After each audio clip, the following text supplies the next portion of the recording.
Hello, everyone. Welcome to our Nootka Trail 2026 Planning Sessions live event. I'm Mike Blake, and be guiding your Vancouver Island hiking guide. We're just going to take a few minutes and get everything all set up here, see who's online, and we'll get started pretty quick. Hey, Janet from Calgary. Hey, Paul from Chilliwack. Right on. Hey, Mickey from Comox. Hey, Switch. Welcome back. Hey, Lisa from Duncan. Right on. Awesome. Thanks for joining us. Okay, I'm just going to make a couple adjustments here before we get going. Just going to fix my Safari browser here. It's got an issue. Let's just see what's going on there. Okay, I think I almost got it fixed here. Safari, there we go. Yeah, that should do it. Publish the change. And then back to live mode. All right. Hey, there it is. Right on. Okay, we got good audio. We've got the browser working in the other window here and the other camera's on. Great. All right. So yeah, I'm just getting back in the office here. I've been away for, well, on and off for the last couple of weeks. So I'm in packing mode, just unpacked. Now I'm repacking. So I've been in the Rockies guiding, instructing for the Interpretive Guides Association. So that's been super fun. But we just drove all the way from Banff yesterday. So one shot, just got the second last ferry out of Swassen into Schwartz Bay. So yeah, it's been a whirlwind. I'm just getting ready to head off to Nootka. So that's why we're here today. We're going to do a Nootka Trail planning session. So yeah, things are moving really quick here. Hey, Cynthia on Facebook, welcome. North Van, welcome. Hey, Paige from Tofino on Facebook, welcome. Hey, Kara from the Comox Valley on Facebook, welcome. Hey, Shelby and I'm on Facebook, welcome. Hey, Danny on YouTube, right on. We got some YouTube viewers here. Let's just have a look and see our streams. Make sure they're going out to both channels properly. So yeah, it looks like we've got 19 viewers and we're building up. A couple on YouTube, more on Facebook. Awesome. Yeah, so we're streaming to YouTube and Facebook live from the Saanich Peninsula on southern Vancouver Island, beautiful British Columbia. Say hello in the chat and comments. Let us know where you're tuning in from. And I'm just going to see if I got this go ahead here. Yeah, we've got a good, I got the thumbs up from our moderator. Great. Okay, so let's get this going. So thanks for joining us, everyone. This is going to be a great, fun planning session for the Nootka Trail to teach you how to plan it like a pro, because I'm heading there tomorrow. So it's pretty relevant. During the live stream, I'm going to share pro tips to boost your chance of completing the Nootka Trail in a fun, safe, and rewarding way. Plus, you'll want to stick around for a fun prize giveaway. If you want to participate, get into the comments in the chat, either on YouTube or Facebook. And participation in the Q&A is going to be part of entering the prize giveaway. Hey, Jolene from Nelson on Facebook. Welcome. Great. Yeah, share the feed out if you know some folks that want to join us. If you're having trouble with Facebook freezing, the best solution is to just refresh the page. I got my bit rate here is stream metrics are at excellent on the outbound. So if you're having issues, just refresh your page or pop on over to YouTube. Hey, Kim from Langford. We're on Facebook and YouTube. Hey, Karen from Campbell River. Welcome. Awesome. Okay, so let's get started. Oh, I got a comment coming in. Hey, Brian from Oregon on Facebook. Welcome. So moderator says looking good on both channels, sounding good. So yeah, I'm just going to go ahead. All right, here we go. So let's go pop on over and do some planning. Before I do that, I want to just do a quick intro.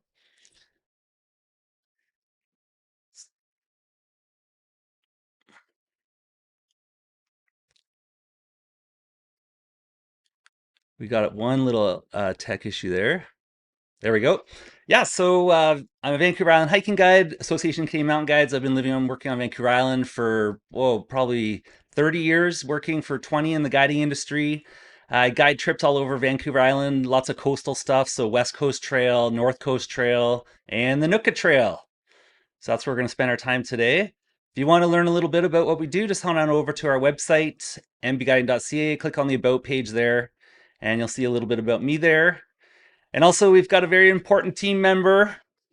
My partner Lara and I started MB Guiding in 2014, so 12 years ago or so. And Lara has been contributing quite a bit to our blog, and she's been doing a great job. And Lara also has the record for the most MB Guiding trips and workshops. So Lara's in the live stream upstairs helping out. Big shout out to our repeat alumni. We've got lots of folks that are coming back for another trip, which is always good to see their faces on different trips. And we got a huge family of partners. Head on over to our About page and you can see all of them. So different transportation providers, different brands we work with, guiding organizations, hiking clubs, apps, gear companies, food companies, all sorts of different organizations help us make MB Guiding possible and share it with you. Right on. So everything seems to be going good. Hey, Krista from Campbell River on Facebook. Yeah, there's Lara in the chat. She's on Facebook. Say hey to Lara over there. Okay, let's get planning. We've got, looks like 26 people. Now we got 6 on YouTube. Get on over to our YouTube channel because the prize giveaway is going to have some bonus prizes for YouTube. If you haven't been to our YouTube channel, the easiest way to find it is head on over to our website here. And anywhere on any of the pages, if you scroll down to the bottom, you'll see our social. So Facebook, Instagram, and YouTube. So it's youtube.com at Mike Blake. And that's where we archive all of our live streams. So this will be archived there as well. And I've got a playlist I started off that has all of the archives from past live streams from quite some time ago. So go check that out. And yeah, we're just building up this channel. So get on over there and check it out. Right on. Okay, let's get planning. So I am just going to go into it right here. So what I'm going to do is show you a few different tools that I use. So the first thing I'm going to go to, I typically go to the land manager's website. So the West Coast Trail, I'd go to the West Coast Trail Hike of a Lifetime page by Parks Canada. The North Coast Trail, I would go to the BC Parks page. But for the Nootka Trail, there isn't really a good land manager website to go to. So what I'm going to recommend is go head on over to our blog here. And on the home page, if you click on Nootka Trail, Nootka Island, this is a trail guide. And there's a ton of info in here to help you plan a trip. And this is the same info I use to plan my guided trips, which I'm heading out on officially on Monday. So there's all sorts of content in here, highlights, overview, map, guidebooks, fees. We'll go over all this stuff today. But really what I want to dig into is the weather and the tide and the route, because that's pertinent right now. The weather forecast is very accurate when we're only looking a couple of days out. And then the nice thing about the trail guide is we've been collecting our trip reports there. So you'll see our trip reports get populated in there as we hike the trail. We're trying to add more now in the last year or so than previously where you'd add one here or there per year. So if you haven't heard of the Nootka Trail, it's an epic trip. It's off the west side of Vancouver Island. It's about 40 kilometers long end to end, north to south or south to north. You can do it both directions. The way we really like to do it and the way we're going to do it on this trip is we're going to go in from Tassis. So we'll stage in Tassis and we're going to head to Tongue Point via water taxi on Shorebird Expeditions. And then we're going to head south to Yuquat and then take Shorebird Expeditions back out on our day 5. So we're going to do 5 days, 4 nights. A little info about the trip. It is in a rec area, so it's not a provincial park, but it's Recreational Sites and Trails BC. The actual name of that area is Outer Coast Nootka Island Rec 16199 if you want the technical details behind it. But it's off the west coast of Nootka Island, the trail. The Mawachat Machalit First Nations have been living there for thousands of years, and there's lots of amazing history out there that goes way back. So the distance, depending on how you hike the trail, 37 to 40K. There's a couple of different variations where you can add a few kilometers here and there. Most people do it in 4 to 8 days. For guided trips, we do it in 5. So 4 nights, 5 days. It really depends on your objectives, your experience, ability, fitness, and desire. You could run the trail in a day, or you can hike it in 2 weeks. It's complex coastal terrain, lots of rainforest. Probably have some type of experienced person in the group, at least a little bit of coastal experience, just to navigate the tides and knowing where to go when you're looking for the inland routes. The trail is open year round, but the services are seasonal. Peak season, July to September, but it's good May, June, and into October. But it's the busiest from July to September. The Mawachat Machalat First Nations collect a fee to hike the trail, and we'll get into that in a bit. So I got to do that too. I got to pay my fee. I usually do it beforehand online versus paying on site, which you can do as well. I just like to be organized and have it done in advance. Different group sizes depend on the transportation you're taking in there. So you could have up to 10 in the water taxi, 6 on the big float plane if you're going to fly in, or 3 on the Cessna. The trailhead, Starfish Lagoon, which is where the float plane lands, or Tongue Point, where the Shorebird Expeditions lands, or Yuquat, where all of those transportations land, plus the ferry service, which we'll check out as well. No cable cars, not much infrastructure at all. There's a few ropes here and there, but there's no bridges, no boardwalks. It's pretty raw, it's pretty wild. Lots of shipwrecks, lots of cool geology, tons of wildlife viewing opportunities, all kinds of weather, all the usual hazards you get on the coastal trails. And there is no cell service out there. So unlike the West Coast Trail, there are no US towers off on a peninsula across the strait. So you got to be prepared for being remote. This is a fun old map here. It's from the Federation of Mountain Clubs of BC. It just gives you an overview of the island and where the main sites are. But we prefer using the Nootka Trail map, which will be a part of the giveaway. And this was John Baldwin's map. And now Philip Stone has taken over with Wild Owl Publications. And speaking of that, let's look at the giveaway, the prize giveaway. Hey, Susan from Langford, welcome. All right, Sarah Shorebird's on the line here. Hey, Daryl from Victoria on Facebook. Hey, Aaron on Facebook, welcome. Yeah, so I'll just give you a quick rundown of the giveaway details. We're going to give away 3 awesome prize packages today, plus a bonus prize for our new YouTube viewers. Each prize package will contain one of these Nootka Trail maps, brand new maps. Awesome maps. They show the terrain really well. Also, we just got a box from Gear Trade. Just picked it up an hour ago. So Michelle at Gear Trade sent out a bunch of Gear Trade swag. I've got all sorts of fun stuff in here. So we've got sporks, Gear Trade chamois, tent chamois claws, and a bunch of little Gear Trade branded hooks and carabiners, and yeah, big box of swag. So thanks, Michelle from Gear Trade. If you haven't checked out Gear Trade's website, you definitely want to go check that out. Geartrade.ca.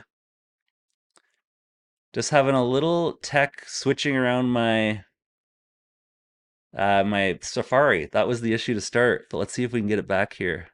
My browser, it's because it's in a different screen here. There we go. Yeah, so go check out geartrade.ca. This is your one-stop shop for all things backpacking and hiking. Lots of cool stuff in there, and they specialize in bringing up some of the exotic cottage brands from down south. So yeah, lots of great gear there. Excellent service, and highly recommend Gear Trade. Check it out. Hey, Richard from Swassen. Just drove through there yesterday. Right on. Also, I'm going to throw in a one-on-one personalized coaching session as well. So the map, the Gear Trade flag, and a personalized coaching session. I'm guiding full time right now, so I'm not having sessions as often as I do in the fall, winter, and early spring. So if you see availability, grab it, because it's hard to get in with Mike at MB Guiding when he's out on the trail. So we always make sure everybody gets their session, but it might not be sooner than later right now, because I'm heading out. I don't do sessions on the trail, but you'll have the coupon and it doesn't expire. And yeah, the bonus YouTube prize, we'll keep that under wraps for now. So if you're keen to win one of the prize packages, hang out with us and be sure to participate in the chat and comments, and I'll share more details towards the end of the live stream. Hey, Antonio from New Zealand, right on, other side of the planet on Facebook. That's awesome. Welcome. Okay, let's get back to planning. So I figured the fix, I can manually switch to the browser. All right, so yeah, the map, you want to get one of these maps for sure if you're hiking the trail. It's just nice to have a paper map in your hand. At camp, you can pull it out with your group, spread it out on the ground and look at it and see, plan the next day's events. A few different guidebooks we use. Taryn Eaton's book's great. It's got all sorts of hikes on Vancouver Island. There's also the Tim Leadham book, all over Vancouver Island hikes. And then there's the Wild Owl Guide, same as Philip Stone that made the map here, or publishes them now. John Baldwin made the map, but Philip's doing it now. And Coastal Hikes is going to be refreshed, I hear. So this is a really great one. These are all generalized books on hiking and backpacking on Vancouver Island. No one yet has done a specific book for hiking and planning on Vancouver Island, but check this out. I just got this in the mail. So just got this in the mail today. This is the brand new trilogy called The Wolves and Nootka. And this is epic. So I had just opened this up. This is John Kiamantis. He's another author in the area. And he wrote this amazing history bundle, which I'm just about to dive into. Well, I won't be bringing it on the trip, but I'll bring it to the camping the night before and start digging in there. But this looks awesome. So ask me about that in the chat. Okay. Yeah, guidebooks, lots of them. There's just going to be a little pause when I'm switching screens because of that tech with the screen. It's not connected to my Stream Deck with the buttons like it's supposed to, but that's just the way it's going to be. All right, so you do definitely have to pay some fees to hike the trail. 75 bucks. The easiest way to do it is online. All these links come out from our website. You can just click on them. It'll go right to the provider's website. So this is where you book your trail fees. This is the explorenootka.com website. And if you see right there, the weekly pass, just click the options and you can select adult, youth, and senior. So the prices change depending. 25 for youth, 50 for senior, 75 for adults. And that is for the duration of your trip. So it's not per day. It's for the duration of your trip. So you just put in the start date. And if you do a 3-day trip, 4-day trip, 10-day trip, it's all the same. That's going to be the cost there. So it's not per day. It's not per night, like say the Cape Scott Trail, which is $10 per night, or the North Coast Trail. Yeah, so all this info is connected to our website. Access, so a few different ways to get in there. So there's the Air Nootka, which we've taken multiple times from Gold River. The information to book that, there's the website and the phone numbers there and the email. So you can book your fares. I may have to update fares here because I did get some emails while I've been away about pricing going up because of the fuel surcharges. So these prices may not be 100% accurate for 2026. So just I may need to amend those. Air Nook is a great way to go if you like flying a seaplane. It's fun. And then you can take the flight in and then you can take the U-Chuck out. U-Chuck's got scheduled sailing through the summer from Yuquot to Gold River. So the Air Nootka base and the U-Chuck base, the dock, are in the exact same spot. So you can park your car there. You can fly into Nootka, hike the trail, time it with the ferry going out back to your starting point. But our way that we're going to be doing it is Shorebird Expedition. So shout out to Sarah, who's on the call here. Hey, Sarah. Yeah, so Shorebird Expeditions is a great transportation provider. They are out of Tassus, but they also have a new operation out of Gold River, Nootka Water Taxi. So I ought to be adding that info in here. So Sarah and I'm going to talk about that because I'll be out there tomorrow in Tassus. But this is the way we're going. So we're going to take the water taxi from Tassus to Tongue Point, which is this picture right here. And then we're going to hike the trail south, and then the water taxi is going to pick us up at Yuquot and take us back to Tassus. So we're going to drive to Tassus and stage from there tomorrow. So yeah, lots of options. Nookka's got a lot of different options. Accommodations.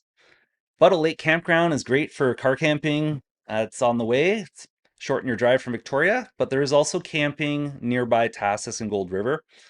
So there's some links in here. There's also hotels, bed and breakfast, Airbnbs, and things like that. So before I get into the weather forecast, which is why we're here, because we want to look at the weather, I think I've got a couple of folks that are coming with me online here. So we'll look at the weather here in a sec. I'm just going to go back over to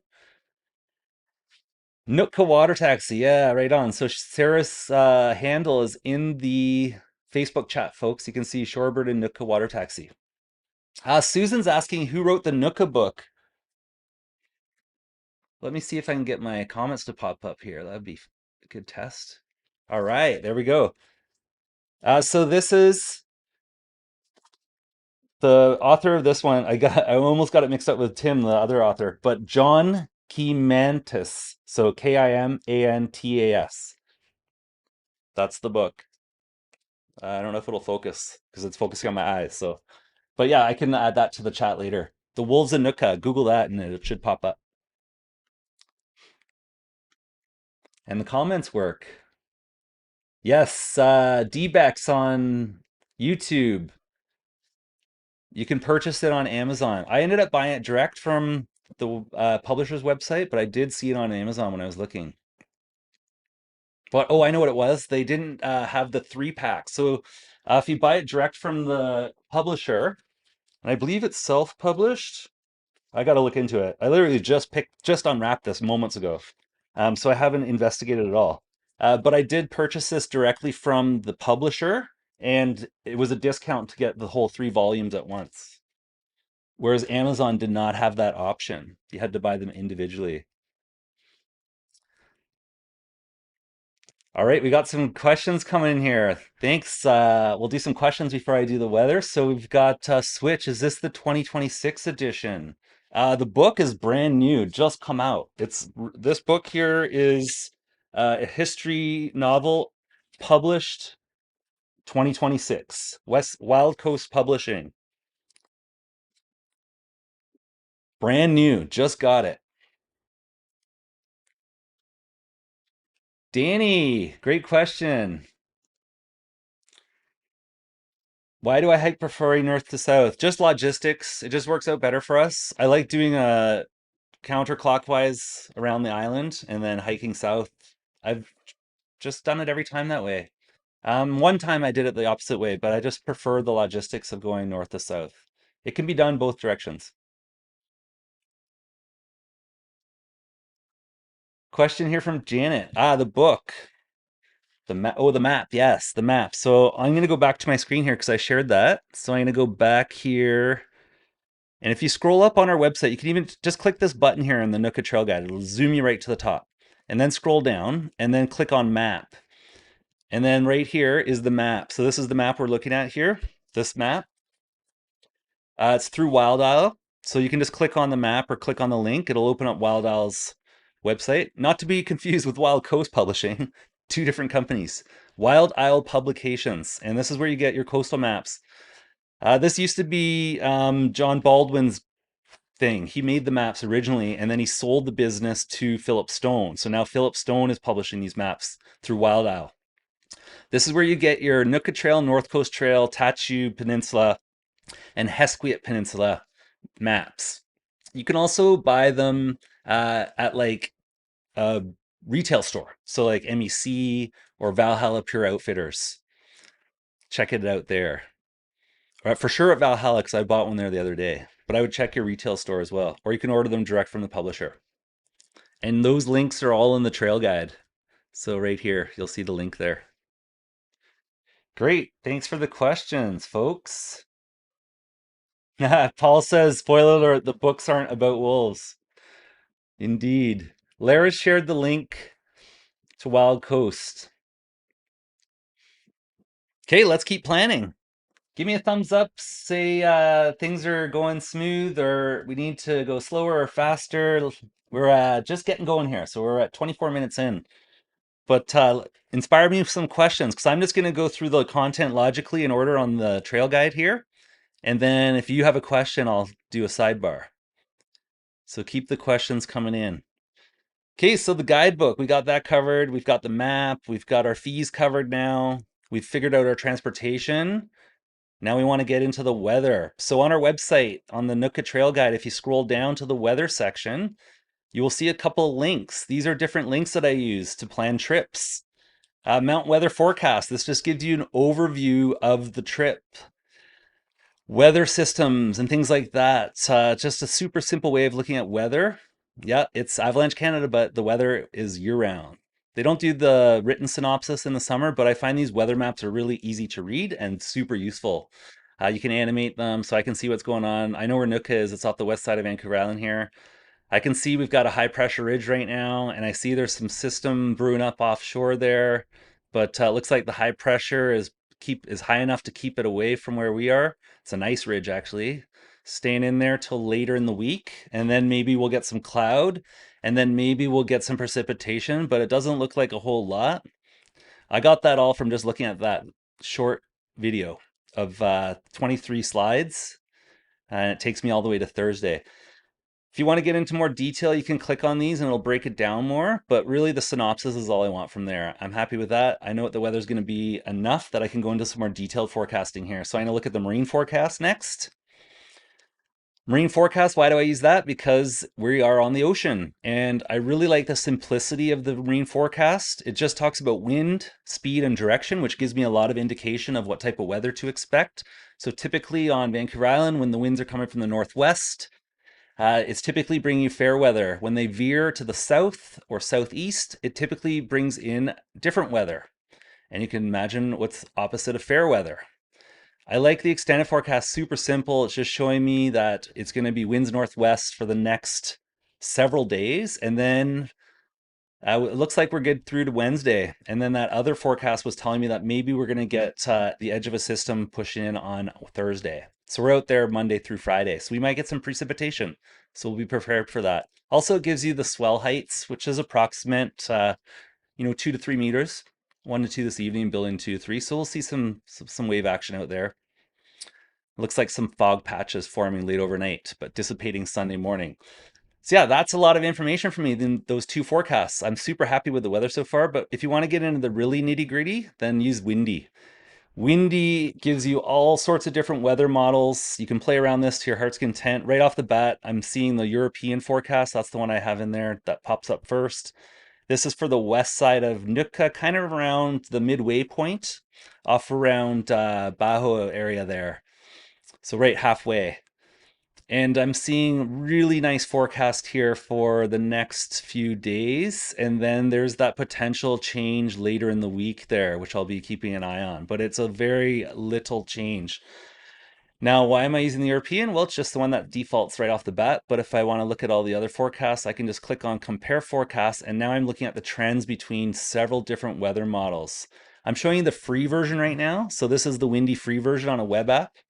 The difference between the free version and the pro version is that the pro version gives you a 1 hour forecast versus 3 hours. And also it updates the forecast more often. I think 6 hours, every 6 hours versus every 12 hours. But as you can see here, looking at the trends between all these weather models, so we've got the global model, we've got the European model, and then a couple other ones down here. When I look at all of them, the trends, they're all the same. They're all showing the same. Fair skies, sunny weather, temperatures in the mid-teens all the way through into next week, and then it cools down a little bit, and then they show that little bit of difference here, maybe some light precipitation starting Wednesday, but very little is in the forecast right now. I don't have a huge amount of confidence in anything past 72 hours, so I'll just be aware that it may precipitate later in the week and enjoy the sun while it's out because it's going to be sunny. I have high confidence that Sunday, Monday, and Tuesday will be sunny on Nootka Island when I see all the weather models agreeing here. So that's how I do the weather. Super simple. I'm not a meteorologist, but I'm a guy that's very interested in the weather and needs to know about it for my guiding. So that's all I do. If I want to get into like way more detail, I can play around with all the layers here, change things up, and look at all these different other statistics and things. But for me, I'm happy with just that amount of weather forecasting for this trip. And I'll write that all down on my notebook. I'll do a screenshot off my, let's go switch over. I'll use Windy. This is Windy now on the phone app. I'll just take a screenshot just as I get started. So when we get to Monday morning at the dock, I'll tilt the get a screenshot like this. Maybe I'll put it in 3-hour mode here. So then I get more information on there. And that's it. Super simple. I like to keep it simple on my trips.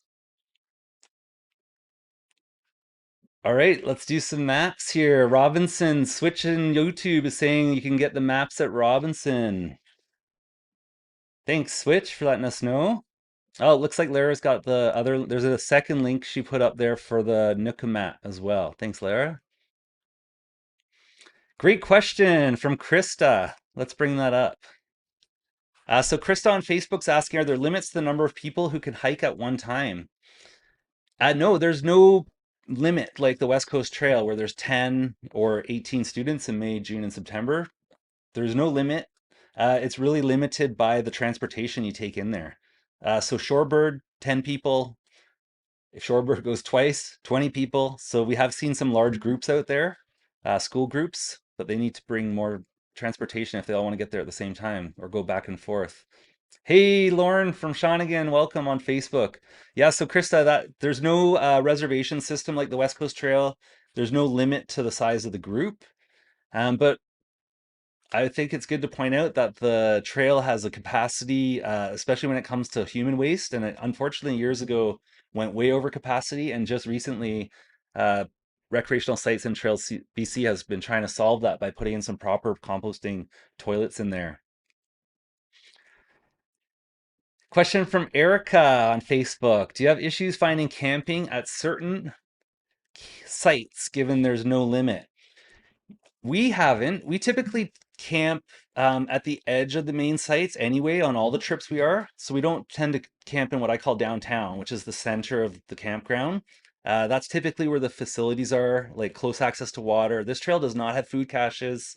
It does have outhouses at some of the sites, but we still camp, away from those areas. So we've never had an issue finding sites out there.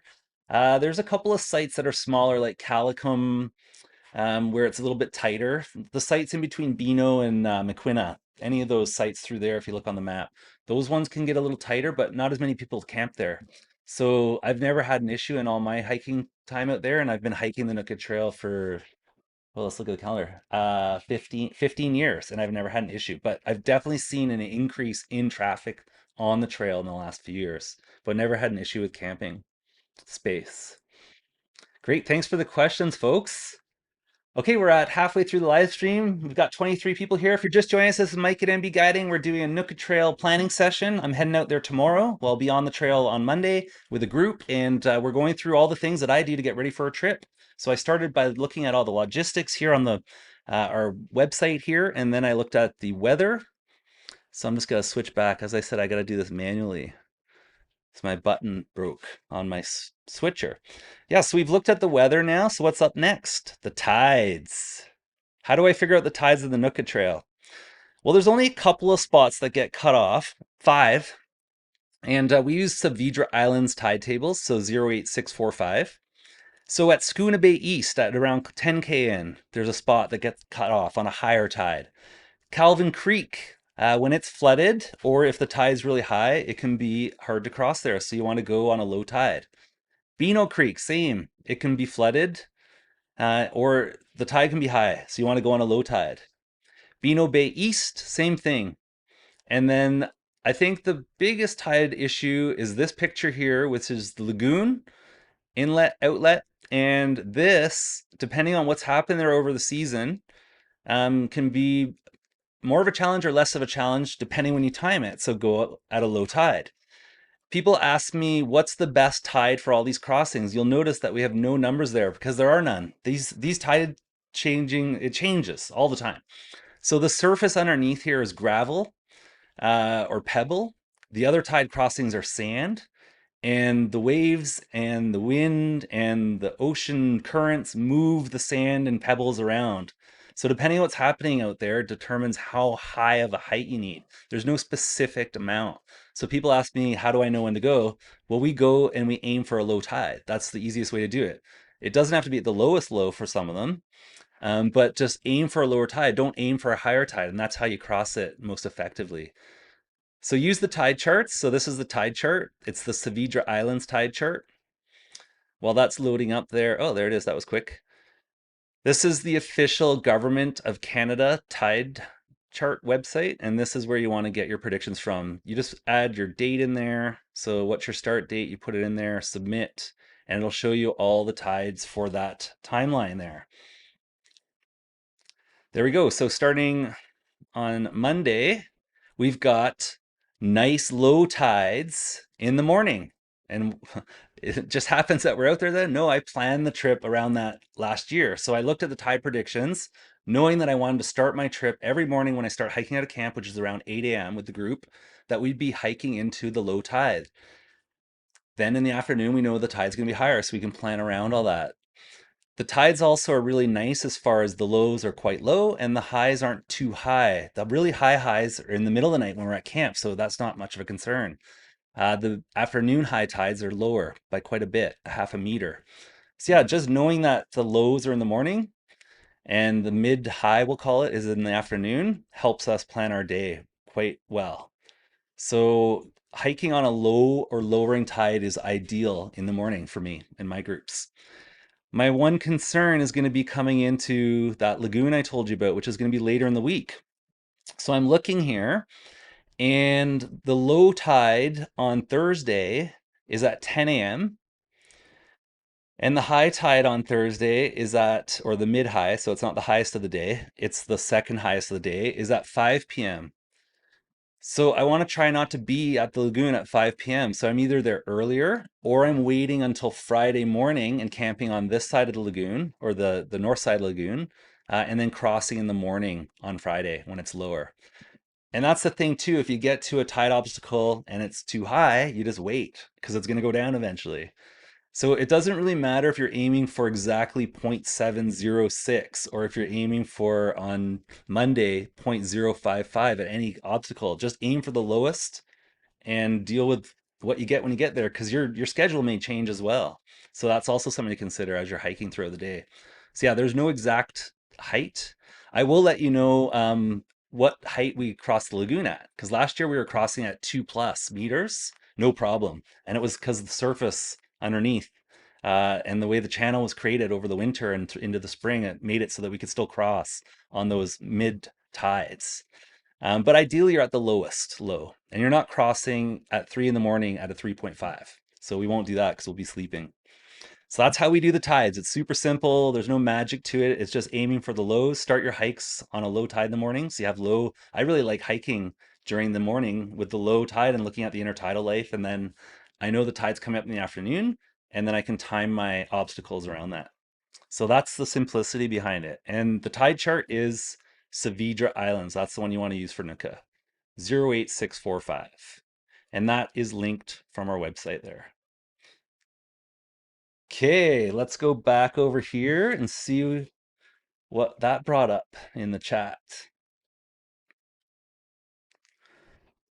I see questions coming.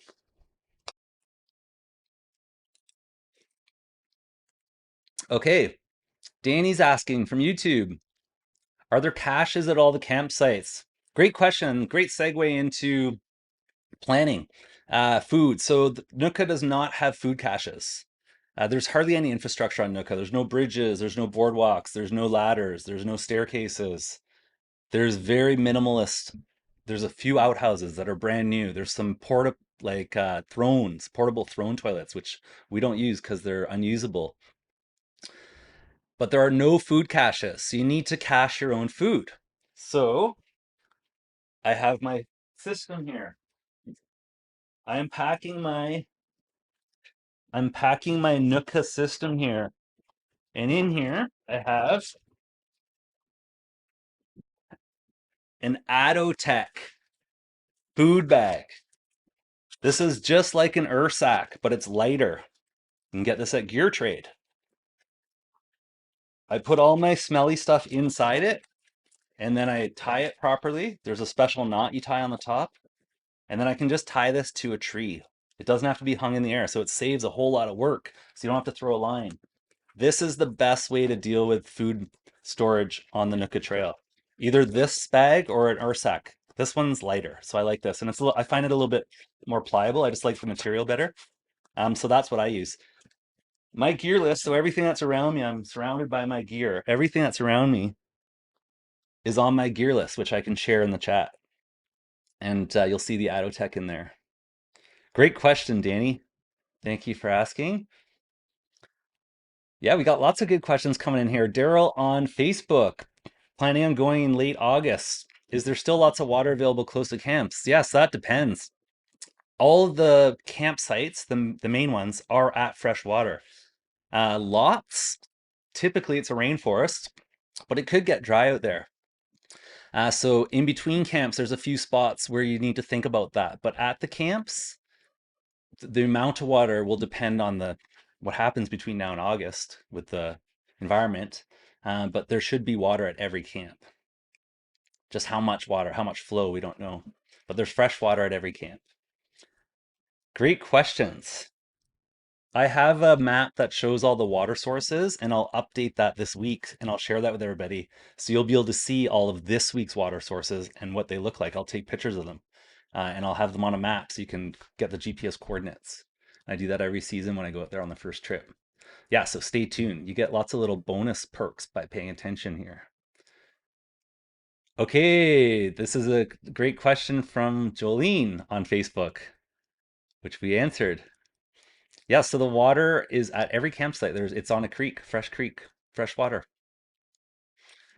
Some of them may get brackish if you don't time it right. So like if you're getting to Beano Creek, for instance, and the high tide has pushed the salt water from the ocean up into the creek, you may have to wait until low tide. So think about that too. If the creek is mixing with the ocean, depending on what the tide's doing and what the creek's doing, sometimes there's a bar there and the water doesn't mix as fast. But if it comes in fast and high, it'll mix and become salty, and then you can't use it. Brackish is the technical term for it. So you have to think about that while you're out there. But the other creeks that are just tumbling down the mountainside right to the shore and they're not tidal, those are great fresh creeks. And a good example is Calicum Creek, which is really nice water. It's the clearest water on the trail. Some of the other ones might have some tannins in them, which don't harm you, but they can gunk up your filters. So I'm using a CNOX system.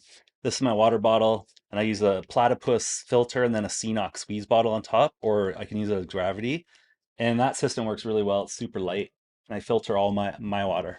All of our group has different systems, so whatever system works for you. I just avoid pumping water because that takes extra work to pump it. You're trying to save energy versus waste energy.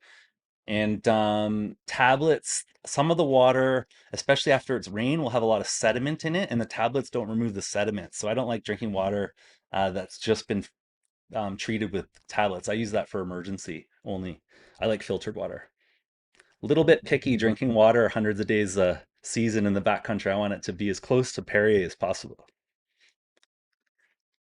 Hopefully that's helpful, folks, answering those questions. Give me some thumbs up there and keep adding your questions. We've got about 20 minutes to go here. And I'm going to show you one more thing. So I did the weather and the tides, and then I'm going to show you the route we're going to do. And that's the final thing I'm going to show you for our pre-trip plan. Okay, we've got a question here from Erica. I'm not quite getting what does the FT actually mean? How is that measured? So you have to expand on FT. I'm not sure what you're talking about. Susan, from my past experience hiking Nootka, it's the mice that are more of a problem when it comes to keeping food safe. Yes, absolutely. Great point, Susan. Same with all of our trails we do on the coast. We're not concerned about the bears as much as the mice. The mice are the uh, absolute biggest pests as far as managing food and smell and things. They'll chew right through your tent. Bears, if you manage the food, the bears aren't the concern, it's the mice. Yeah, I definitely am more concerned about mice on the trail. Great point. Oh, Erica, I get it now. Totally. Feet on the tides. Yeah, let's go check it out. Let's go back to the tide chart here. How is it measured? And I will tell you that. Let's just find that tide chart.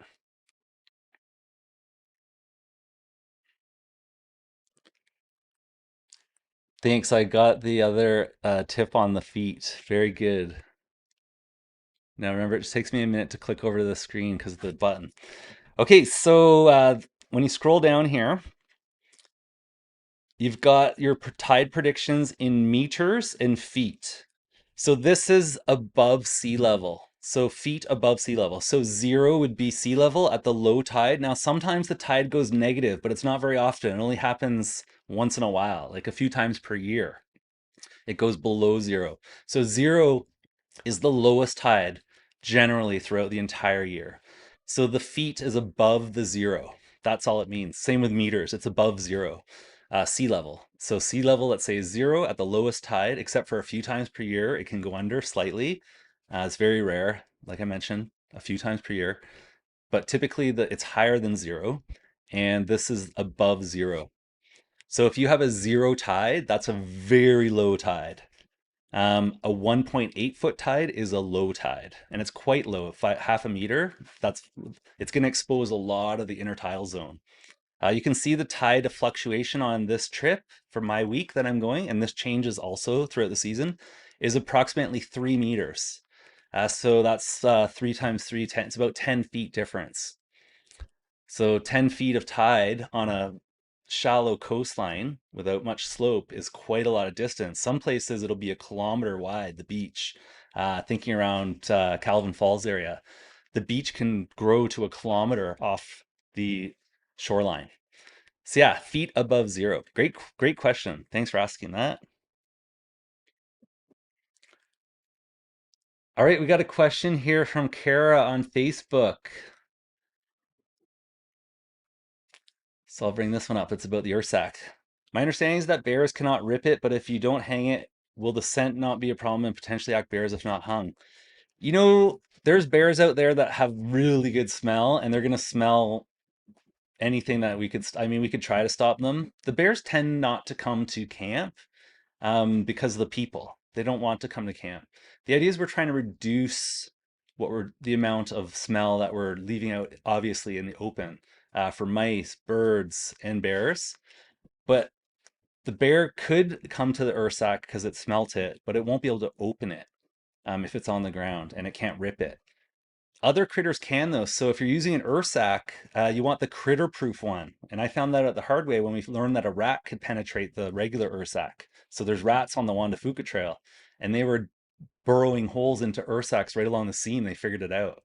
So yeah, the scent, you'll never be able to completely stop the scent.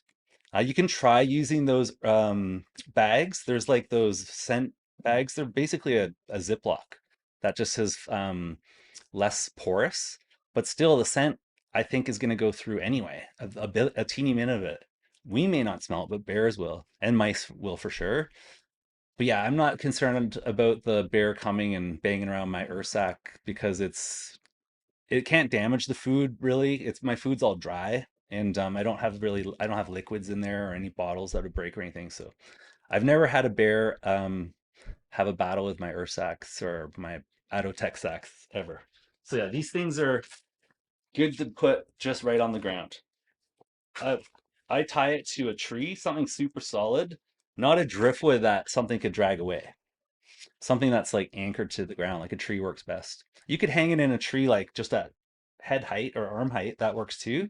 So you don't have to bend over and, you know, tie it down. You could just tie it on a tree, but I wouldn't climb or put it on a rope up the tree. That's extra work that I don't find would be necessary. Great point though. Thank you for bringing that up. Hey, Kimberly, Washington, welcome. We have been missing Olympic National Park. Susan's asking from Facebook for the tide chart, what's the difference between Pacific daylight and nothing now in BC? It's going to be the same because we just switched. It's going to be in Pacific time, these charts. So that there is no daylight time, or they just haven't updated this. Let's look at it. It's going to be in, I'll double check actually, because you got me thinking about it now. I see it says PDT. It should just say Pacific time because we just switched in BC, but this is a federal chart and not all the provinces have changed. So yeah, I will look into that to see if there is a difference, if it's an hour difference. Actually, let's look on my app. I want to show you this too. So another app that I use is iTides, and it also says PDT. So iTides is a great app. It's a paid app. It's only a few bucks, but I put in all my tide stations in there, and the one for Nootka is Savidra, as I mentioned. And this is pulling in similar data. It's off by a little bit, like minutes and centimeters, but it's pretty close. It won't be the exact same. It's just the way the algorithm works in the computer, the app. But yeah, this is in PDT as well. So I'm gonna test it. I'm gonna see if it's accurate on this trip, and I'll get back to you on that one. Or else we're gonna talk to the developer and make sure they adjust it, and then we're gonna also go talk to the federal Mariner folks here and make sure they fix it because we want to see Pacific time here for BC. I think it's going to be hard to change it because on the federal one, but maybe on this British Columbia one here. All right. Great questions, folks. Great question about food and toiletries. Yes, Kirsty, put all your food in there. I had somebody ask a question online earlier about going over the URSAC and the Adotech and explaining that you need to put everything in there that smells. Absolutely. So, food, toiletries, dishes that you've used, um, anything that smells like food or has a scent to it. You're trying to reduce the amount of stuff that a mouse would smell and chew through your tent to get. Wrappers, garbage, recycling, all that kind of stuff. It all goes in there. So, everything that smells. Great questions. Kirsty's also asking about if we've had any issues with wolves. No, have not. Have not seen tracks around the Adotech or the Ursac. Seen wolves on Nootka several times, but I've never had them issues with them accessing our food. Danny on YouTube is asking what size Adotech bag. Ooh, that's a good question. If it doesn't say on it, I'm gonna have to look it up on my gear list. Yeah, I'll have to get back to you on that one because it doesn't have a label on it. I'll let you know the leaders in the comments after I look it up. Oh, and that's Erica's question too. Yeah, so test to make sure everything fits in there before you put it in your backpack and bring it on the trail. That's great. People are asking the exact same question, one on Facebook and one on YouTube. I will look into that. I don't know the exact size offhand. All right, we've got about just under 10 minutes, folks. So if you got any final questions, I'm just gonna put them into the chat. I'm just gonna go right now and look at the route here. So let's look at the route. You can look at this if you go to our website. Just gonna make sure that clicks over. There we go. Down here, this is the route that we travel.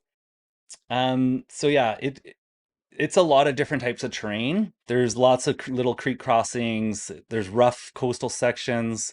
There's, cruising on trail through the forest. There's a little bit of everything on Nootka.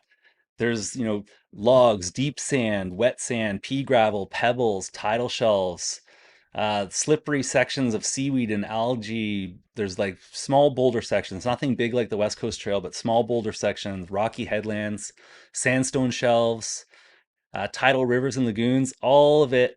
If it's wet, it's slippery. That's what I tell my groups. If you think it's going to be slippery, it is slippery. Just know it's all slippery. You can get into the bogs on the inland sections. You're crawling over stuff, depending on if people have been maintaining it. It's user maintained, and there is a cruise that go out there on occasion, and that's trying to be organized more with the recreational sites and Trails BC in collaboration with the Mawachat Machalit peoples that are out there, and they're trying to figure out a management solution to manage the trail. I'm gonna look into that this week because I'm gonna be out there, and I'll get back to you on all that. But just know that it's a rough trail. It's wild. There's not a lot of infrastructure. Be ready for everything that you could imagine would be out there. There's gullies and stuff. You have to be really careful of going up and down. That you want to take the easy lines. So you have to know where that is. Great camping out there. There's really good campsites. Yeah, there's the urine diversion toilets, which are new since last year at Third Beach, Calvin Falls, and Beano. Third Beach is a great campsite. Schoona's a little wild site. There's not a lot there, but it's a nice view there in the bay if you get caught by the tide there. Calvin Falls is epic. Highly recommend staying there. It's got a beautiful waterfall that goes right into the ocean. Beano Creek's neat. It's the only site, though, that's adjacent to civilization in the mid trail. There is a road that comes from the other side of Nootka that has cottagers that have property out there. So you will see people there, especially in the summer. And then there's lots of pocket beaches in between Beano and Sunrise where you can camp. All these sites are on that map that I showed you. And then the final site's is Sunrise Beach, which is on the north side of the lagoon, and then Sea Stack Beach, which is on the south side of the lagoon. So depending on your crossing time, if you're going to do it in the evening of the day that you get there, or if you're going to wait till the morning, you can camp either at Sunrise or Sea Stack.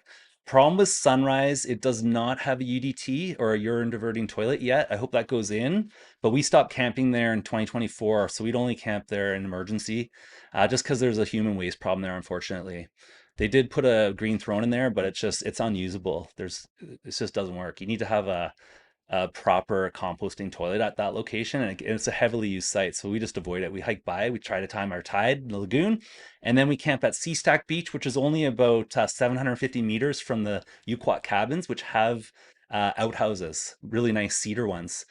And then you can also camp in Uquat in the village. So your camping fee, your permit covers a night of camping in Uquat. And there's also the cabins there too, which we've stayed in. So if it's pouring rain, go talk to the folks in Uquat there about the cabins because they're a nice refuge if it's pouring on your last night. Yeah, go check out our trip reports there because it's got all the routes in there. So if you click on any trip report and scroll down, you'll see a link to a route. So I'll show you a plan here in Caltopo. This is the mapping software that we use for our trips to plan them. And I can show you, I also have it. Oh yeah, this one has the water sources on it. That was convenient. So this is what I do, folks. I'll do a map next week and I'll put all the water sources and I'll take photos of them, which I did in this map.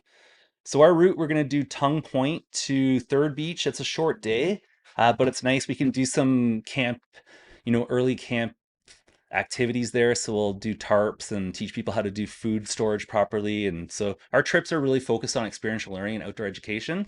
So the first day is really nice because we can do a lot of instructing and teaching. And then the next day we'll head to Calvin Falls, which is a really nice coastal hike. Mostly there's a bit of inland, but not very much. And then we'll head to Beano or Calicum, depending on how we feel. And then the fourth day is the toughest day, I'd say, because there's a lot of inland hiking in the forest and there's a lot of up and down.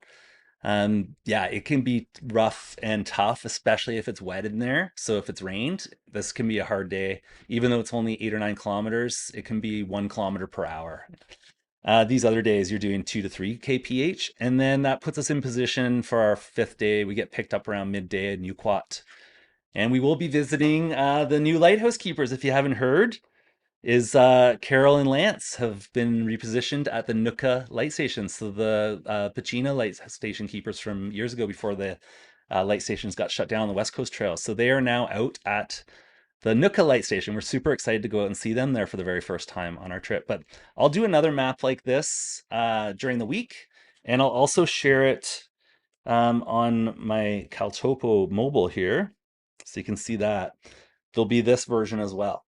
So you can put this on your phone and you'll be able to copy that link and you'll be able to see the water sources and everything. This one is just a bare map. It just shows the campsites, but I will share a link to that in our trip report when we get back. All right. We're going to start winding this down. I see a few more questions popped up in here. Antonio is asking about the food, avoiding the ropes south of Beano. Yes, I would. It's really slick in there. So I would take the overland route personally. That's a big debate about that because the overland route's a bit rougher up there, but I prefer not going rock scrambling on slick rock with ropes that are really wet. And yeah, it's not so fun with a group through there, especially guiding a group through there. I take the easy way, which is the upper. I think it's the easier way, the upper section. So I avoid that one. I definitely bring a tarp going to Nootka. I always have an emergency tarp. So Erica on Facebook's asking. Definitely have a tarp. I'll share my gear list, which will show my tarp and my shoes, Erica. It'll be in the comments after dinner, which is coming up here shortly. So just check back in the comments in about an hour or so, and I'll get in there and I'll add my link to my gear list, and you'll see all the gear that's in my kit, which is right here. Do you have switch? Great question. No, mostly you're either doing the coast for most of the trail, like 75% of it, and then 25% is inland, and it's because of headlands, so you have to go in. Great question. It's not where you have parallel trails like the West Coast Trail. Beano to C-Stack, Jolene. So what you're going to do is you're going to go to our trail guide and you're going to go look at the trip reports. And that's how we've shared this information in here, is that you have to do, we want you to do a little bit of research. So you get in here and you click on one of our trip reports and it'll show you our route plans. And then you can click on that and then you can look at the route plans and it'll give you distances. So versus me just having all the information there at your fingertip, it gets you thinking about the trip and what you're going to be doing, because your trip might be different than our trip. But at least we've shared the info with you. It takes all day to go from Beano to C-Stack, though. That's my answer for that one. Great question. Danny's asking, do you make a trip report when you hike south to north? Ooh, good question. You'll have to look in there. You can figure it out by looking at the starting point. So let's have a look. See, I don't even know the answer to that one. Did I do a trip report for that specific? There we go. So I got to manually. That's been the biggest tech issue of this live stream, is that one button that's broke. Okay, so go to our Nootka Trail guide. Go to the trip report sections, Danny. Scroll down. You can get to the trip report section by just clicking on trip reports. It'll show all the trip reports. It looks like all of the trip reports here all go from north to south. So no, I have not added a trip report from south to north, is the answer. It's the secret trip report. I'm sure somebody has one though for you. Hey, Gord and Facebook from Thunder Bay. Thanks for joining us. We're just winding down. Okay, folks, I'm gonna finish this off. Kara, brackish water at Beano Creek. Yeah, so when the tide comes up into the creek, so fresh water coming down the creek, salty water coming up from the ocean, when they mix, it becomes brackish and it's not very good for drinking. So avoid that. Get your water when the river or the creek's flowing out and you can see the water flowing out, so you know it's fresh water. So if your time, a low tide's the perfect time. As the tide's coming up, it's going to start mixing and then it's not usable. So hopefully that's helpful. Hey, Colin, right on. You got here just at the very end. We are now signing off. So thanks for joining us, though, Colin. Okay, folks, I've shared a ton of info with you and answered a bunch of questions. I shared a bunch of resources. This is just a preview of what's to come. This is our Nootka Trail 2026 planning session, and we're going to do a Nootka Trail 2026 debrief session next. So that'll be when we come back from the trip. Meantime, there's all these resources are on our trail guide on our website. So go head on over there. There's links to the tide charts, the weather links that I use. I'm going to share my gear list in the chat later. If you're looking at transportation, there's all that information in there as well. So go check it out. Hey, right on, Antonio. Hey, yeah, Colin, watch the replay. It'll be up on Facebook pretty much instantly here in a few minutes, and then on YouTube it takes a little bit longer. Okay, so we're gonna start wrapping up the live stream so we can give away those 3 awesome prize packages and the bonus prize for the new YouTube viewers. So I just thought of the bonus prize right now, but now it's time for the giveaway. So this is how you're gonna do the giveaway. Whether you're watching the replay or you're watching the live right now, it's the same. So these are the steps you're gonna follow. So if you miss a step, all you have to do is watch the replay and it'll explain it again versus me going over it several times. The secret is at the end of the live stream, there's the giveaway instructions. Okay, so first you had to have participated in the chat to enter. So you had to have commented on Facebook or YouTube or asked a question or said hello or something, because that's a part of participating in the live stream. Next, you're going to go to our MB Guiding website. So let's switch on over there again. So mbguiding.ca. And you're going to go to the menu and go to the contact page. You can also reach the contact page on any page at the bottom. There's a link and you'll see a contact form there. So you need to fill out the contact form. You put your first name, your last name, your email address. The subject is live stream giveaway. Live stream giveaway. And that way I can find it in my emails. In the message, say hello, tell me what you thought of the live stream, or ask a question, or a combination of all those things, but you need to have some type of information there because it's a required field. And then you have to agree to receive communications from me and then send. I'll receive your contact form. You'll also be added to our list. So if you win or don't win, you can easily unsubscribe at any time. All right, so contact form, step 2. Step 3 is tomorrow in 24 hours. So I'll actually be on my way to Nootka, but I have a way to do this in the field. I'm going to use a random picker tomorrow evening. So let's say around 6 p.m. Pacific time. So in 24 hours. And I'm going to draw the winners, and then I'll contact the winners with instructions to claim your prize packages. And if you're participating on YouTube, which I see there's still 8 people and some might watch the replay on there, if you're participating on YouTube, be sure to let me know your YouTube handle in the message field in the contact form, because some people don't have their actual name in there and the handle has nothing to do with their name, so it's hard for me to figure it out. The prize is going to be your choice of one of the trilogy. So I'm going to imagine you'll want book 1 if you're just getting 1. But I will send you The Wolves of Nootka, which looks like an amazing new history book on Nootka Island, which I just picked up. And that's going to be my copy. I'll send you a new copy. Hey, yes, Patch. Yeah, the replay is coming up soon. Okay, folks, so that's it. Good luck, everyone. Go make sure you go check out our website, mbguiding.ca. All the information is there to help you plan a trip. We're planning out our spring and summer live stream schedule. Well, now more of the summer live stream schedule. And would love your feedback, what you'd like us to do next. More trip planning sessions, trip reports, trail debriefs, Q&A sessions. Any other ideas, just share them in the chat and comments. Give a thumbs up, say hello, message me with questions anytime. We're going to post upcoming events on our social channels, so subscribe to our YouTube, which is new. And if you enjoyed it, come back for the next one. So that's all for now, folks. Thanks for joining us. Have a great week and see you on the trails. Bye.